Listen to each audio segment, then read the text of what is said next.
We have talked about what Xamarin is and what are the benefits of using it. And during these past lectures, we mentioned that there are two versions of Xamarin. One is Xamarin Classic and the other is Xamarin Forms. During this video, we're going to cover the differences between one and the other, and when should you use one and when should you use the other. Basically, it's going to be a fight between platform-specific functionality versus code reuse.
Oh, and finally, if customizing the UI is more important than sharing code, then Xamarin Classic is the version of Xamarin that you should choose.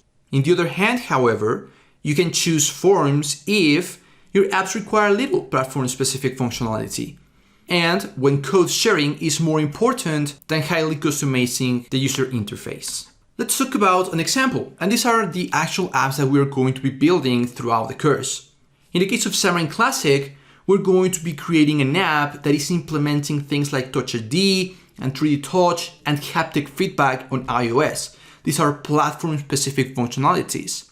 And on Android, we're going to be implementing finger authentication and app shortcuts. Again, platform-specific functionality. This app is also going to be using maps and location very heavily. On the other hand, with Forms, we're going to create a very great application as well, but it doesn't have platform-specific functionality. All the functionality is shared across platforms. We want to achieve a very close to 100% of logic and user interface code reuse, so we would choose Xamarin Forms. And finally, the use of maps and location is very light in this example. So once you know a little bit better about the differences between Classic and Forms and when you should choose one above the other, let's, in the next lecture, take a look at the apps that we will be building throughout the entire course.